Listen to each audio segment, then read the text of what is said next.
Je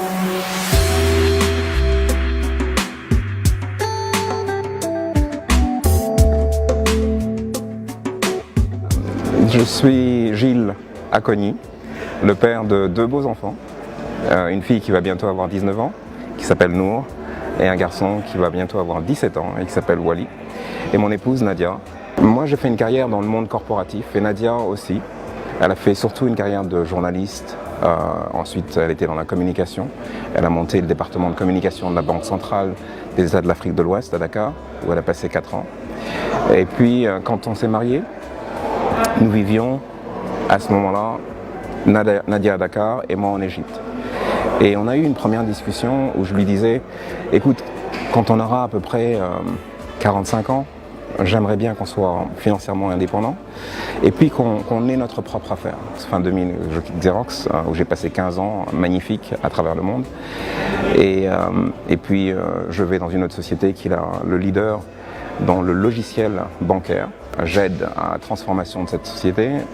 Les actions passent de 1,50 à 3,50 avec l'ensemble des équipes qui sont là, des gens extraordinaires. Puis la personne qui me recrute part dans l'énergie, dans une société qui s'appelle Agrico, et m'appelle et me demande si je veux bien venir transformer l'organisation et les aider à transformer l'organisation du point de vue commercial. Et puis au bout de 2 ans, je les quitte en bons amis, en leur disant, bon voilà, tout est mis en place, nous sommes passés de 320 millions à 500 millions, il est temps pour moi de passer à autre chose. Mais j'aimerais bien que vous soyez mon premier client. Et en fait, avant cela, il y a une discussion à la maison avec Nadia, qui va un peu comme ça. Écoute Nadia, qu'est-ce que je fais? Là encore, je vais partir.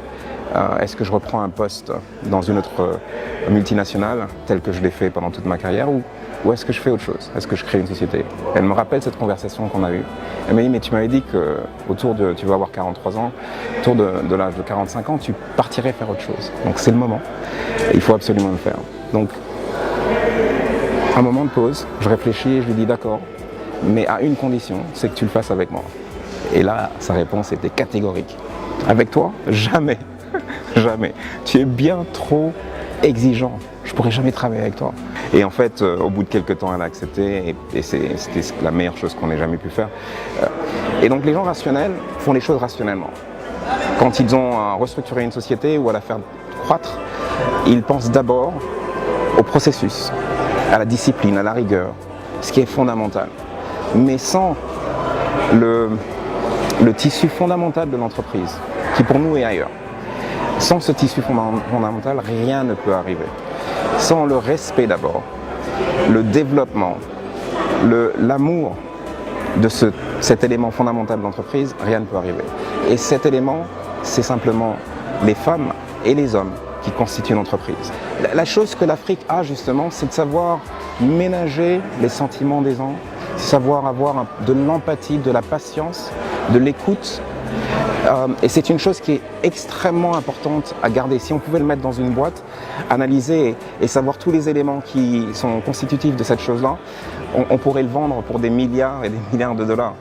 Mais ça n'est pas comme ça. Et là où j'ai de l'inquiétude, je vais commencer par là, c'est que peut-être que les Africains, en se développant, en développant les villes, deviennent plus comme les Occidentaux, essayent d'être plus comme les... donc individualistes, etc. Cette notion de village, de communauté, de pouvoir s'entraider est fondamentale. On peut gagner beaucoup plus ensemble que seul.